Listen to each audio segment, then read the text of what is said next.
welcome to OLM Memphis. We are having a wonderful opportunity to talk to one of the leaders of an amazing distribution company, Linda Nelson. Welcome to OLM Live, powered by On Location Memphis. Thank you for being here this morning.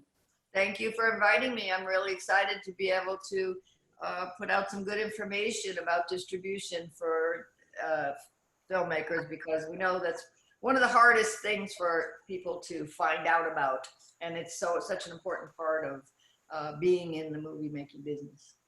Now, Linda, you have an amazing story. You started in investment banking and you found your way into film distribution. If you would just tell us the short version of an amazing life. Okay, the short version is I went to an engineering school where I studied computers, but when I got out of school, there were race riots where the training was going to be. My parents talked me out of it, and I wound up going to work for a bank. I was their first female management trainee, and after a couple of years there, I got offered a job by an international bank, Citicorp, and I moved to Beirut. And Beirut was gorgeous when I got there, but about a year later, a civil war started and I had to be evacuated. And so then I moved to Saudi Arabia and worked for a Saudi investment bank for a while. And then I moved to London to open an office for them, got married, had a baby. And then when she was a couple of years old, I wanted her to be raised in the United States. So we, after living in rainy London for a couple of years, I wanted someplace sunny, so we came to Los Angeles. Then when I was here, I decided to try a different angle than investment banking. I was getting a little bored with just the whole money thing. And so I took a job with an insurance company to start up their personal computer division. And it was when you know, personal computers were really kind of new and in the insurance business, not very much used because of the amount of data. They weren't powerful enough yet. But I thrived there, and what happened to the company was they didn't transition fast enough and they wound up going bankrupt, but the state of California hired me to be a consultant and work through the bankruptcy, which I did, but that gave me time to find a new career. So now I'm on career number 5, right? And I meet this real estate developer from Orange County who had this idea to build urban entertainment complexes anchored by IMAX theaters, because, you know, and I agreed with him that IMAX theaters should be open to the public, not just in museums, you know, that everybody should be able to enjoy this great immersive experience. So we started a company together. We came up with plans to build about 20 of these theaters. And what happened was that we needed to have some very special movie, you know, to premiere when we opened a bunch of them. So we were able to create a film about a concert film about NSYNC, and they were very popular at the time. Yes, they were phenomenal. and so we produced this film, and during that process, I met my partner Michael Madison, and we've now been partners for 22 years. And at that time, we just decided that we really loved making movies. And then right at that time, my real estate partner got a brain tumor and had to, you know, just totally retire and close his company. So, wow. So my partner and I decided, well, we love this movie making stuff, so we're going to start making movies. So we did. So that's how I got into the movie making business. And this has now been my longest career. So I guess this is what I was supposed to be doing from the beginning. Well, Linda, you have had a life worth making a movie. Oh my goodness. Well, there's too many secrets there, so that'll have to happen after I'm gone. So once you got into the movie making business past the NSYNC movie, and of course IMAX became a big thing. It did. And what something interesting happened there. We learned a very hard lesson about contracts and deals done on a handshake. We had originally the deal with NSYNC and their management company and their record company was that we would make the IMAX film. So we went on tour with them, which was great fun. And then after the movie came out, we would release a DVD. And what happened was that DVDs were home entertainment, and that was where you would make most of your money because there were very few IMAX theaters. There were only museums, there were only a handful, I think there were about 50 theaters, right? So we had never intended to recoup or make all of our money on the theatrical exhibition, right? We had planned on the success of that being based on DVD sales afterwards. And the estimates were like $50 million worth of DVD sales. Wow. Wow. Unfortunately, what happened is that it was time to go on the road to shoot the film. And this is important for people to realize that contracts run our business. They really do. The underlying aspect of it has to be done well and paid attention to, because otherwise, you risk losing everything. So what happened was we had a contract that included both, but it was time to go on the road and we hadn't finished negotiating the DVD part of it. So they said, look, let's just separate this into two contracts. We'll have one contract for the movie and another one for the DVD. We had to go on the road. We'd hired all these people. Everything was ready to rock and roll. The tour, you can't, change the tour. The tour was what it was. So we said, okay. So we shook hands on the DVD part. Well, after the movie got made, the handshake deal fell apart. And they decided, well, we're going to give this to HBO for the DVD. And we got in a big lawsuit. It was horrible. It went on for 5 years. By the time the lawsuit got settled, which we lost because we didn't have these big, huge lawyers, like a record company would have. And besides, NSYNC was not popular anymore anyway, because then Justin Timberlake went on to have a solo career. So the whole thing. So what happened was Michael and I, here we are. We thought we were going to make $50 million. We made nothing. And we're waiting and waiting and waiting. So we had to close our office. We had a nice office. We closed that. We had to take a day job. And this is really important too, because a lot of times filmmakers, I'm going to make a big movie and get rich and, be part of Hollywood. No, if you have to love what you're doing, you have to be willing to stay in it for the long term. So we took a job, and for 8 years, we managed a big public storage facility. And we lived there. Like where people in Los Angeles, yes, self-storage. And we lived on the site, and during the day, we worked there managing this big, huge storage facility. And at night, that became our movie studio. And so we wound up making 2 feature films there and 6 national commercials before we made enough money, saved up enough money to move out of there and then do what we love doing full time. So that was about 2006 that we started the distribution company, because we had made a small film. We went on the festival circuit and we met some other friends who decided that they would come with us to start this distribution company. We had the experience to do the contracts and form a legal entity. And you have to do that. You can't, license your film to buyers if you don't have a legal entity. So that was how we started Indie Rights. And Indie Rights then became, a distribution company, and it was in the right place at the right time because digital distribution was just starting. So we really believed that digital distribution was going to be the future.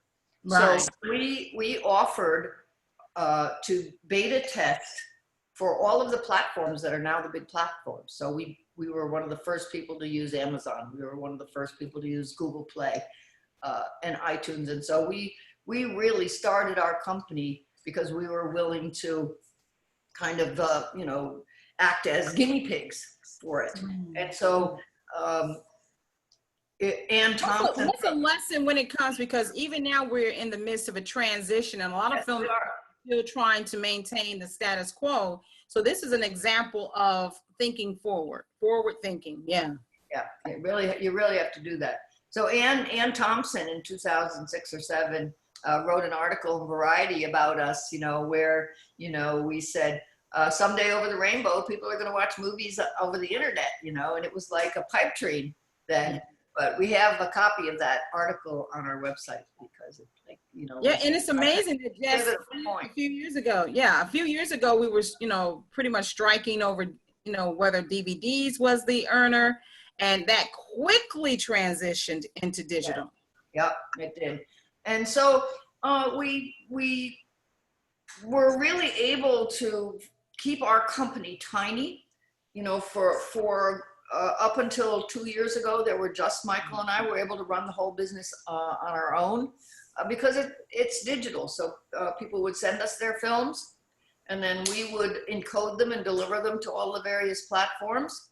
And then we would collect the money and pay them quarterly. And so we slowly built up our reputation to the point where now we're one of the very few distribution companies that have a great reputation, because we always pay on time. We have great respect for our filmmakers, and we work closely with them. We educate them. So that's something that's always been really, really important to us. So we teach our filmmakers how to set up all their social media, how to make sure that they learn how to understand who their audience is and how to engage with their audience, because those things are all important.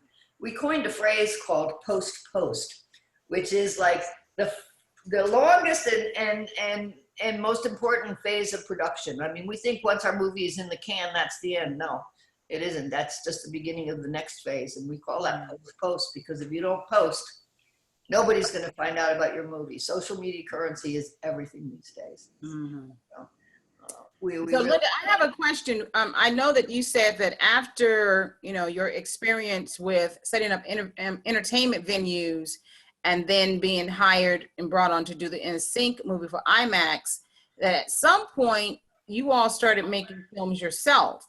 Yes. What were some of the projects that you all worked on? I mean, because you're coming from a banking background, you know, you're setting up, you're very, you know, litigation is, you know, familiar, but to actually get into production mode. Well, what we did,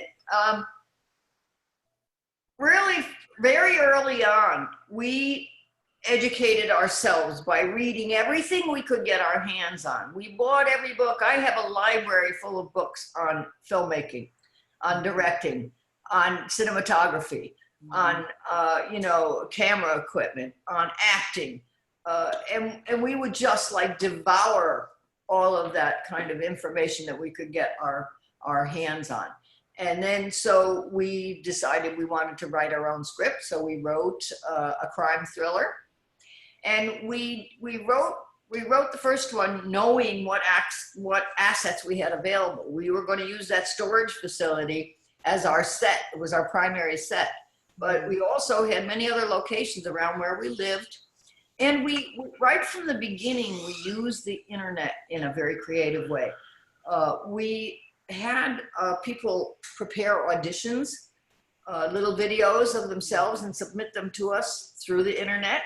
And that's how we cast, right? Rather than having to go out and hire, you know, an office to do casting and stuff. So we had to find innovative ways that didn't cost any money, because believe me, we weren't being paid much money at that job.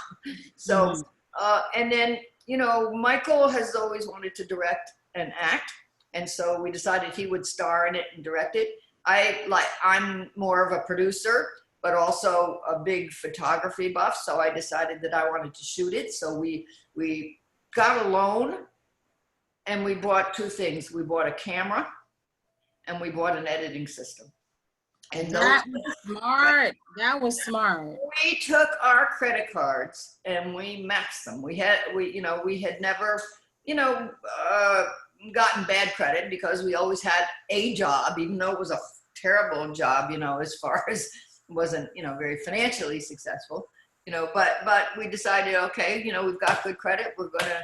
So we went out, we got like 5 credit cards and we maxed them out, raised enough money to buy a camera. And then we got like a 5-year loan on the editing system. And we knew if we didn't make that investment that we couldn't afford to hire people or rent, the equipment to do that. So learn how to use the camera, you know, we had always had lots of friends on like Facebook. Well, it was MySpace back then when we started out. Oh, you're taking me all the way back. Yeah, You're taking me all the way so back. we had lots of friends, and so we were able to. And Michael had gone to a great acting school called Playground West, or Playhouse West rather, and so he had friends from there, and I had friends, and so we were able to put together cast and crew, and I was the cinematographer, and he was the director and had the lead in it. But we had like 22 people in the cast. We didn't want it to look like. I think the big mistake that I think a lot of indie filmmakers make is they think, oh, I have to have just a couple of characters and one location to make a cheap movie. No, you know, we had 22 locations and like 25 actors in a. The first movie was $20,000 film. So, okay. Oh so, my goodness. Yep. And because we did everything ourselves. And Michael and I both edit. He cuts and I color. You know, so our talents don't really overlap a lot. We really are very, you know, kind of cooperative in the way we work together on that kind of thing. So we did that movie. And then a couple of years later, we made another one. And then we also were fortunate enough to get 6 national commercials. And so commercials can be quite lucrative. Extremely, you know? Yeah. Filmmakers oftentimes don't see that as a viable. Oh, no, it is. Industrials and commercials, if you can get the work, is great. So then we just, you know, saved up our money till we're able to move out, we got a live-work loft. And moved our business and ourselves out of that storage facility, and then started doing this full time. And the company that means grown. So I understand. So you started initially your Nelson Madison Film Company, and then launched Indie Rights. Understood. Oh yeah, we went Nelson Madison Films. We started Indie Rights in like 2006. So yeah. by working the film festival circuit, one thing that I really liked is that you began to create relationships with other filmmakers who trusted you, that as a filmmaker yourself, like if they're going to put out their films, we can trust that they're going to also, you know, go to bat for us. So that was beautiful. And that continues to be something that attracts filmmakers to us, because they know we understand their needs. And because we were filmmakers, we hated the deals. We got offers for our films that we made, but they were so terrible and egregious and lopsided in favor of the distribution companies that we thought we're never going to be able to, you know, sustain ourselves as artists. So if we really want to do that, then we've got to come up with a better deal for filmmakers. So Indie Rights has a fairly unique deal. We have an 80-20 split with our filmmakers. So that's amazing, Linda. That's amazing. Our filmmakers 80% of all the revenue that's earned, and we don't charge any expenses. Well, again, okay. In our business. What? Unheard of. And our term is the initial term is 3 years, which is also short. Most people ask for 10, 15 years. And the reason they do that is because then they have you trapped. Okay. Ours is 3-year contract, and then after that it renews in 1-year increments automatically, unless you want to leave. But nobody ever leaves. I think we've had like 3 or 4 people leave out of 800 or 900 films. You know, so we have films that have been with us 8 years, 10 years, you know, 12 years. So now this is, you know, for those of us, because one thing that On Location Memphis really wants to do is educate filmmakers, as your company is committed to doing. We have an 80-20 split. You have a 3-year contract with a 1-year renewable. Let's get into the finer print of a relationship with a distributor, and what makes you different from other distributors in action and in relationships with the extended industry. Well, we started slowly, but that deal was the deal that we came up with when we started the company. And we decided then that we were going to keep that deal. And we keep that deal to this day. And everyone has the same deal, right? Like somebody will say, oh, well, I'll pay you more if you do the marketing, or, can we only have 2 years? No. So We are very insistent that everyone has the same deal. It's fair, it works, and it allows us to keep our company very, very simple. So in other words, when it comes time to pay people, you know, it's very easy to say, okay, what's 80% of all of this stuff that you earned, and that's it. If we had to have different percentages for every person, it would make our life impossible. It would be so hard. And also, if we had an expiration date on our contract, we'd have to keep track of when each contract expired. So just those two things, we would need 3 or 4 more people just to keep track of that stuff, right? So, you know, to renew contracts and to do the accounting and all of that. So that's why we keep everything very, very simple. And that's allowed us to do that method. Now, what happens with most distributors is they have a big office that they have to pay rent on. They have lots of employees to do all of those administrative things. Plus, they probably started back in the DVD era. So they have a warehouse filled with DVDs and shrink wrap machines and people that, you know, ship stuff out, and, you know, and so they have a lot of overhead. And also they'll go to like 6 or 8 markets a year, right? That's very expensive, you know, so that's why they have to charge and recoup all these expenses from the money that they make for their filmmakers. Now, Linda, when you speak of going to to the market, you're talking about film markets, and could you provide the top 6? No, we don't see any necessity to go to more than 2. So we go to Cannes and AFM. They're both 6 months apart. One's in May, one's in November. The same buyers, reputable buyers, go to both. So why do I have to go to 3 in between each one, like Toronto? And we don't acquire big budget films, 10 million and up. We don't come near those. So we don't need to go to Toronto to acquire films like that, right? So we work primarily with smaller budget films. You know, I would say up to 2 or 3 million, that's the max. Because if somebody with a film that's bigger than that comes to us, they're gonna be very disappointed with the results, because even though DVD is shrinking, the streaming revenue has still not quite caught up with what DVD revenue used to be. It's getting there. So we attend to those 2 markets, and we have a big booth at both of them. Now this year, Cannes been canceled because of coronavirus. So they're going to have a virtual market. So we will have a virtual booth. We will have our meetings with buyers via Zoom, like we're doing now. And we're going to have screenings just like we would have there, but they're going to be screened over the internet, and only, you know, accredited buyers can attend. So it should work like the market, except, you know, we're not really touching people, right? So explain the process now, because while I have been in the entertainment industry, I've never been, as you say, in the post marketing portion of filmmaking. So what exactly is that for the average filmmaker? What do you need to know? What can you expect when you get to this level? Well, first of all, what we do as soon as someone signs with us and they get us their deliverables, and we should talk a little bit about deliverables, because yes. know what's needed. So remind me to mention more about that. Matter of fact, you can feel free to do that right now, just so that you can take them through the agency. You asked about marketing. I think that's a really, really important thing. So what we do is, once someone signs with us, we give them a 50-page online marketing guide that we have written. And it lives online because things change. Things change frequently, so that way we can keep it live. And you can't print it or share it. You have to like have it on a tablet or on your notebook next to your computer or your phone or whatever, so that it's always up to date.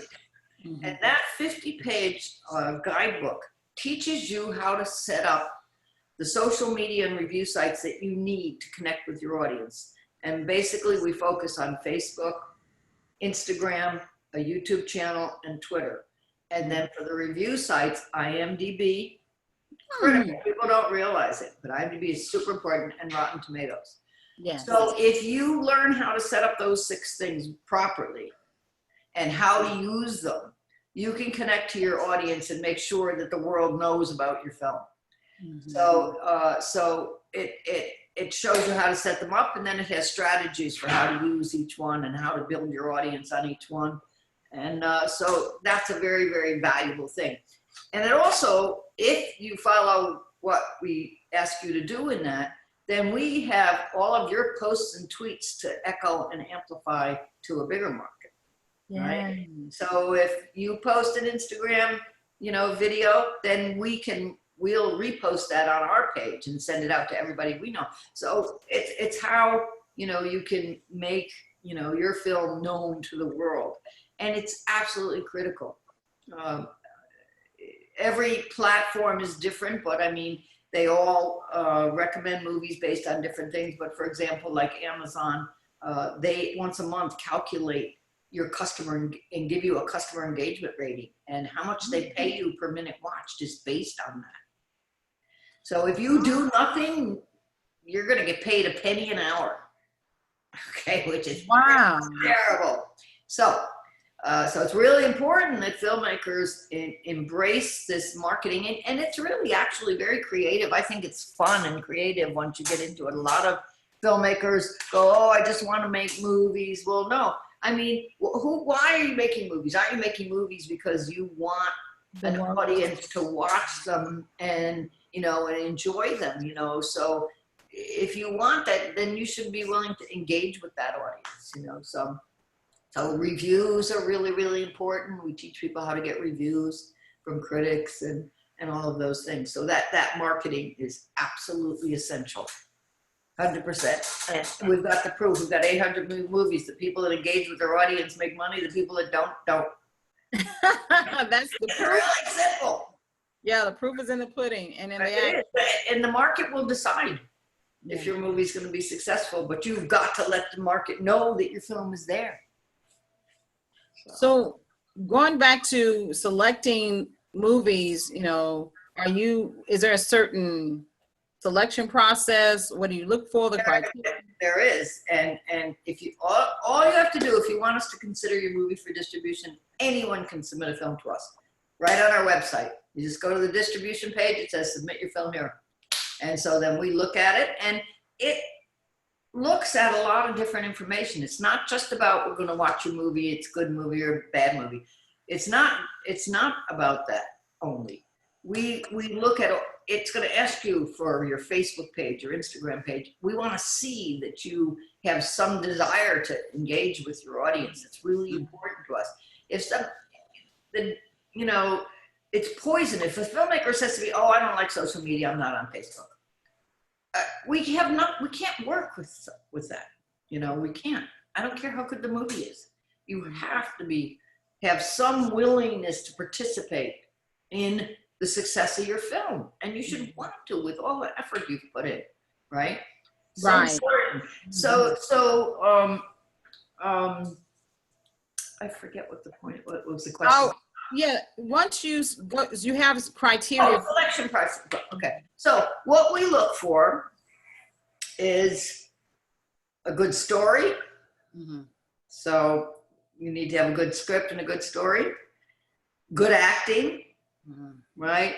And good production value. We look at all three of those things, and we need all three.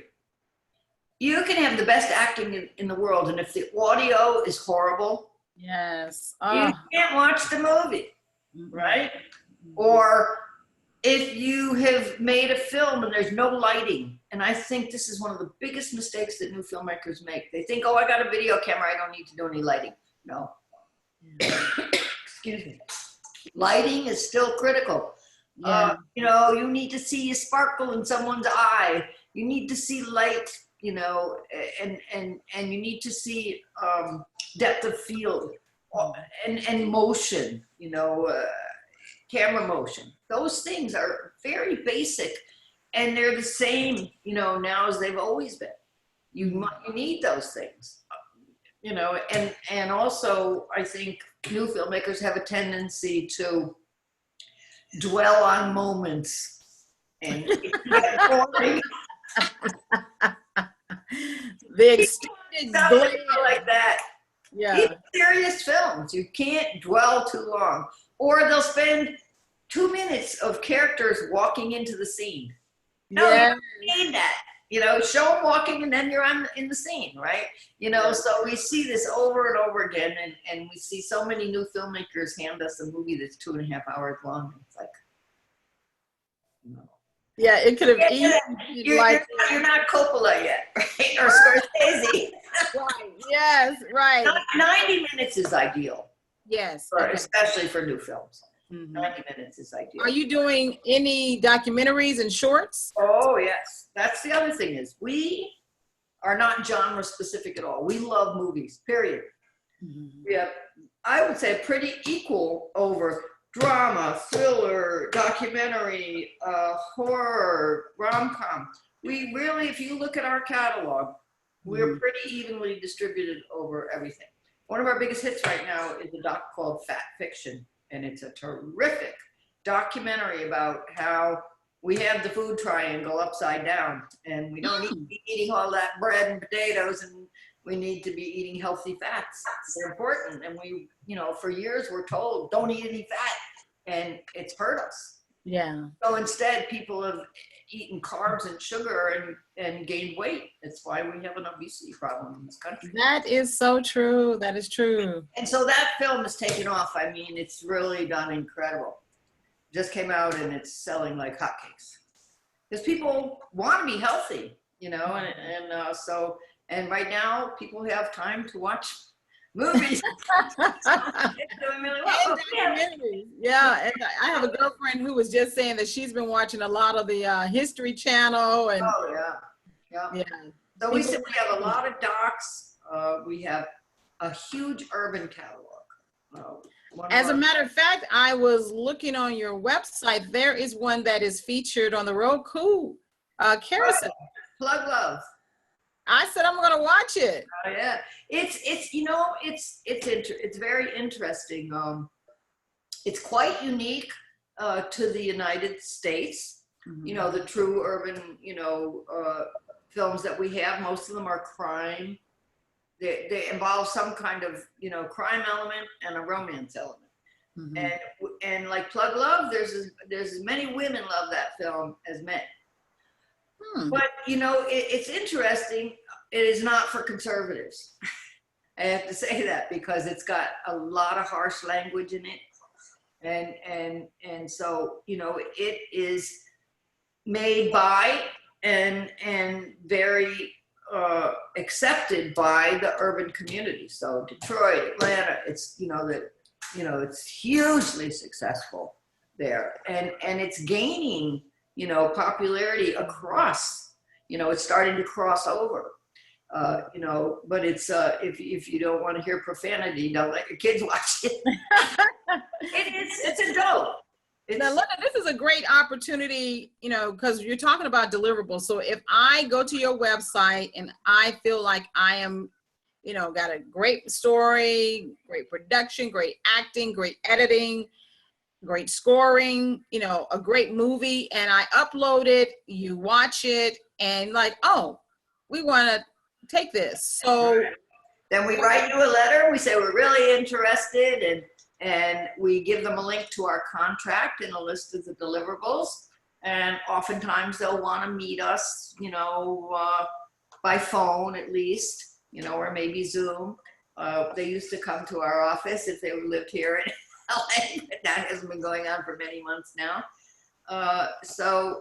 And then, they decide if they want to come with us. And what we always tell everybody, even if we really, really want to film, we say, look, no matter who else is making you offers, and the ones that we want, believe me, other people want them too. So there's a bit of competition out there to get the best films. And then so we say, go on IMDb Pro, look up the distributors that you're considering, pick 5 to 10 producers that have been working with them for at least a year, call them up on the phone or email them and see what they have to say about the person. And your decision will be easy. 9 out of 10 times they come with us because they hear the horror stories. Yeah. Now, you spoke about deliverables earlier. You wanted to make sure we covered it. So you spoke about when you I like that, here's a contract, and are required deliverables. And so the list is there. And basically what we have to have is a 1920 by 1080 ProRes stereo version of your feature and a trailer that matches those same aspect ratios. That's the required format that we have to have for your movie file. If you have done a 5.1 mix or have a 4K, those are optional and you can send us those too and we can use those, but we must have that HD stereo ProRes because that one we can produce everything we need for all of the platforms. A lot of platforms aren't taking 4K yet. Right. You know, so we must have that stereo HD for the trailer and the feature. Then we need a layered Photoshop file of the poster. So when you create your poster, it's really critical that you keep in mind what it's going to look like when it's an inch tall, when it's that big, because on your phone, you know, so we get these, you know, people send us a poster and it's the beach and there's a little person on the beach, but it doesn't even look like an ant, you know, when you make it that little. So you need big, bold kind of image for your poster. And if you look, you can see which ones grab your attention because that poster is so critical when people are on there with their remote control and just like flipping through, you know, movies, you know, on any of the platforms, it's got to grab them. If it doesn't grab them, they're not going to stop on it. That is so true. So true. You've got to, and if you're not good at making posters, we have lots of people that will make them for $250 or $500. You can. That is a great deal because oftentimes people don't understand how to make a movie poster. They think it's equivalent to a flyer. Yeah. But a movie poster has a different, It does, it absolutely is. And it's very different from a theatrical trailer too. I mean a poster, because the theatrical you can have smaller elements and they'll still be effective. But when it's this big, forget it. You have to be very careful about that. And the trailer is really, really important too. So we need that. And the important thing with the layered Photoshop image is that you have all the text, any laurels, the credits, each of those should be on separate layers. And then your background image on a layer of its own, because what happens is all of these platforms have different requirements for the art. Understood. Right? So like iTunes, they strip off everything except for the title art. Oh. So if you look on iTunes, you see they just, you know, have the image and then the title. And then also they'll use that to make a smaller landscape version of the poster. Other platforms let you put laurels, some don't, you know. So that's really important. It's important that you have layered Photoshop poster. And then you have to have what's called closed captions. Closed captions, and you can get them made for $1 a minute at rev.com. Great company. And those are for deaf people, and it's required in the United States. So it's not just, people think it's the same as a subtitle, but it's not. It also has atmospherics in it. So in other words, if there's some important sound, the deaf person needs to know about it. Like you can say door slams or phone rings, you know, those kinds of things are important for the deaf person to know happened because they could be important to the story. And, you know, it is so funny that you say that because oftentimes, you know, it defaults to closed caption in many cases. And I keep it on. I do. And I think it's because, you know, we multitasking, we're watching the phone while putting the movie on. So you look up and like, oh, that's what they just said, you know? Yeah, no, so closed captions. And then we want like 5 to 10 stills, really good screen grabs of poignant moments in the film that say something about the film. And that's it. So that's pretty much. Actually, Linda, that's very doable. That's very doable. And that should be a part of the marketing concept that you're doing when you're in post and when you're doing your P&A. Yeah, to have that. That's very good. Very good. Yeah. So then once you like that person, they provide you the correct deliverables and they have a signed contract. We got an 80-20 split for 3 years with 1 year renewable automatically until both persons say we're done. Yeah. Cases. So then what? We never throw anyone away. So. Now, what I guess I'm thinking about is, you know, you create this relationship, But what do you do on your end to get my movie to the world? Well, we will take your film, and if you look behind me, Mm-hmm. we'll see. I don't know if you can see what's in there. You see that? Yes, yes, yes. We have 1,000 films in bins here on hard disks. So there's 1,000 films in all of those bins.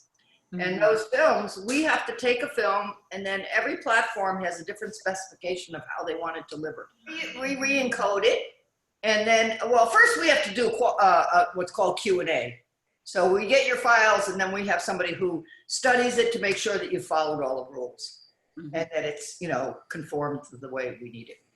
And sometimes it takes people 2 or 3 tries to get those films right. There's some common mistakes that people make. You know, with that, and we could talk about that for an hour, but let's go on. So then we encode it, and then we have to deliver it. In other words, we either have to upload it. So for every film that we have, we're delivering it to 8 or 10 different platforms. Okay. Right? They're all listed on our Facebook. On our website. And so whether that's Amazon or Google Play or YouTube Movies or iTunes or Vudu, and now the new ones that are really getting popular are the AVOD platforms like Tubi TV, hugely popular. Pluto TV, Crackle, the Roku channel, you know. Yeah. So now what's happening now is people are getting rid of their cable boxes, and they're using digital cable replacements. So things like Sling, YouTube TV is fabulous. I love that. That's our cable replacement. And Pluto TV, they have your live local channels. They also have sports, and then they have movies. So that you can just get rid of your cable box and use that instead. So like YouTube TV has 50 channels on it. Everything, you know, Stars, HBO, whatever you want, it's all there. Wow. So, you know, I was noticing a notification on that, and I was just thinking that they were like, oh, saying, you know, to watch Prime Premium, but I didn't realize that they were doing live TV. Oh yeah, they have live TV. YouTube TV is fantastic. It's a fraction of the cost of cable. So we really like that. So then we are delivering to them, and then they pay us, and then we keep all of the filmmaker money in a separate bank account. It all arrives in this bank account, and then quarterly we empty that bank account and pay it out to the filmmakers. And we do very detailed reporting, you know. So that's kind of like the business of, and then we go to markets, and then when we're going to markets, we prepare catalogs. We contact all of the buyers and set up meetings. We do screenings. And so that's really important work for us to do, to make sure that everybody globally knows about, you know, your film. So, now that's, okay, that is, I'm glad you're about to educate me. I understand a distributor sending it to the digital platforms, but when you go to the marketing, since you already have these platforms available to you, what is the relationship you're doing with me, the filmmaker, to the buyers globally? Well, there are cases where a buyer will come and they will want to do what's called an all rights deal. In other words, they want to buy all the rights to that film for their territory. So for example, a buyer comes in from Korea and he says, show me what horror films you have, and I'm interested in all rights. So that means he wants theatrical, broadcast, and streaming, right? He wants all of those. And so then you show him screeners. He says, okay, I want this one and this one. And then they'll, you know, ask, what do you want for that? So we'll say, okay, we want $15,000 for 5 years for this one, or we want $10,000 for 3 years for this one. And, you know, you negotiate a deal and you sign a deal. And then, so now after a market, if we've not made deals on a film for certain territories, we can turn those on ourselves, because we have Amazon in 120 countries. Understood. right? Understood. We try to make some all rights deals, and there are some territories that aren't available to us for VOD, like China. Now we have a ton of sales to China. If you Google variety indie rights in China, you'll see they write stories about us every year about our deals with China. You know, because they don't want Amazon there. So they have their own platforms that you service. Understood. Yeah, well, we always do all rights deals for China just because it's easier to do that than try and split up all the rights and do separate deals for all the rights.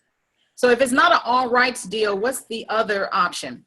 Well, they might come to us and say, we just want VOD rights, or we just want DVD rights. People are still doing those, or we just want theatrical rights. So, you know, you need to be able to keep track of all of that stuff. So now I think as we get to the wrap up, one of the things that I'm really amazed by this part is that the journey that you've had, it has definitely been comprehensive, and it's all led to this. I mean, you're living internationally, even as a young woman till now, you're still a part of a global industry. You mentioned Cannes and AFM, which is the American film market. I like the fact, like you said, those were the two that I've always felt were, without me even being at this level of filmmaking, I felt like those seem to be the most reasonable, you know, decisions. But since the industry, because we got to talk about the shift, sure, is going through this, you know, what we're going through globally. What are you hearing? And as a filmmaker, what do I need to prepare for in the new normal?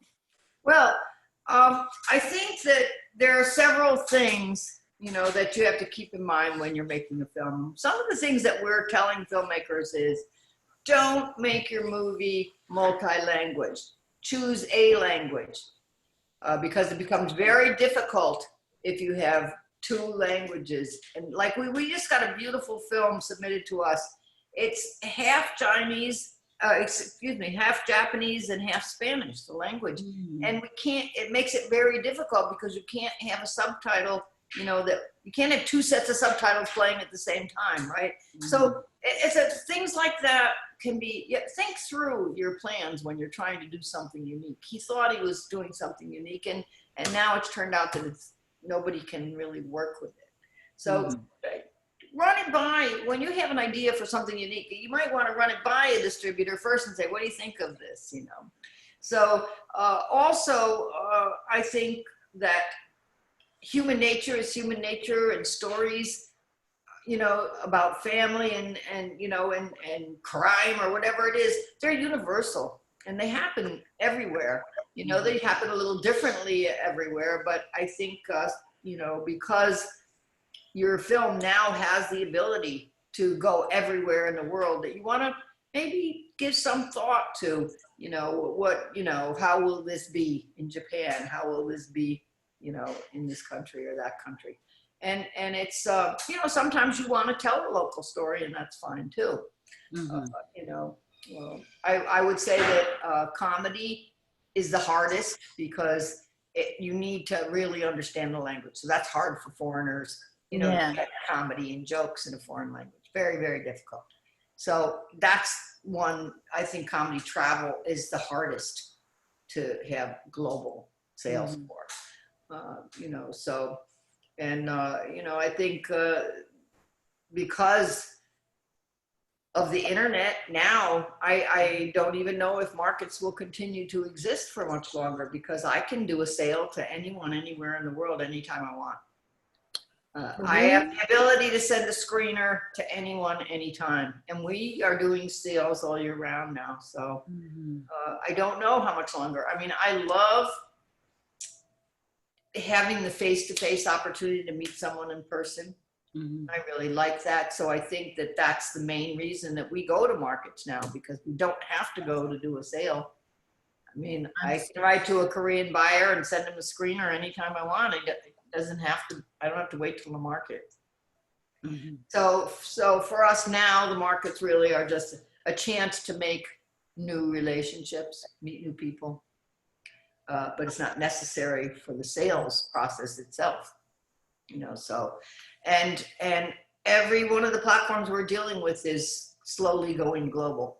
So like with Amazon, when we started with Amazon, it was just in the US, and then it became US and UK. And just slowly over time now it's 120 Countries, 120 yeah. territories. Very wide. Yeah. And then even, you know, and a lot of them like Tubi TV, they started out just US, and we were one of the first people to have films on that channel. And then they added UK and Canada and then Australia, and now they've just branched out into South America. So, you know, I just think, you know, the better the technology gets, the smaller the world gets as far as, you know, being able to have your movie be seen anywhere by anybody. Mm-hmm. Now, I know we talked about independent filmmakers creating a relationship with you. How do you expand your distributor relationship, or, you know, on the platform side? How do they create relationships with you? Well, oddly enough, before we used to have to, you know, scrape and beg people to work with us, but now they are coming to us because we've become a substantial company. So like, for example, recently Amazon came to us and they said, look, we have a new AVOD channel called IMDb TV, and we've hand selected a few companies that we want to work with and would like to get content from you. So that was great. And, you know, so we finally kind of hit this tipping point where instead of us having to go look for new platforms, they are coming to us. I would say probably 4 or 5 a week of new platforms that are going to launch come to us. Mm-hmm. And we used to experiment a little bit with that, but now we're kind of, you know, waiting till something launches before we sign with them, because we could spend all our time just, you know, doing that. So because I do know, particularly not just in the urban, as traditional urban platforms, that, you know, Roku and other platforms are allowing channels to be launched, niche channels, subscriber-based channels. Yeah. So if they're seeking content. Yeah. You could be a great asset. Absolutely. All somebody's got to do is send us an email and tell us what they're going to do, and we'll consider anything. We also have 2 of our own Roku channels. We have a subscription channel and we have an AVOD channel on Roku. Mm-hmm. This has been very enlightening. I truly appreciate your generosity, sharing your time, your information, your story. And now I do want to end with the relationship that you're building here with On Location Memphis, how that came together and why you feel it's important for your company. Well, I think, you know, festivals and filmmaker groups are critical, you know, for the future of our business, because, you know, we have to have ways of encouraging, you know, young filmmakers and film, and sometimes people start making movies older and like me, you know? But anyone who's starting out, you know, it's very daunting. You know, where do you start? You know, it's such a complicated business, and there's so many gatekeepers. Traditionally, it's been just loaded with gatekeepers, you know, so to have groups of any sort, whether it's festivals or, you know, filmmaking, you know, groups of filmmakers, it's so important to have that community, you know, so that you can share with each other. And so anytime we have an opportunity, you know, to work with someone like you, we want to take advantage of that so that we can, you know, encourage young filmmakers and filmmakers. You know, I have been really blessed, I'll use that word, to partner with Angela Green, who is the executive director of On Location Memphis, which was a film and music festival. And in the last couple of years, as you know, she's decided to find ways to move in this new direction of monetizing content, both for music producers and film and content creators. And so to have an opportunity like this, to have a direct relationship with a distribution company of your status and reputation, is something I know she's very excited about. So thank you. Thank you very much. We're now honored to have been here, you know, and hope to stay in touch with you all. Oh, definitely. And for those who would like more information about Indie Rights, where can they get that, just to whet their appetite? We're on all the social media sites, but probably the best place to start is our website, which is indierights.com, and there's all kinds of information about our company and how we started and what we do, and a place for you to actually submit a film to us. Excellent. So indierights.com. Linda Nelson, thank you so much for being here on OLM Live, powered by On Location Memphis. We really appreciate you so much. Oh, you're welcome. It was my pleasure.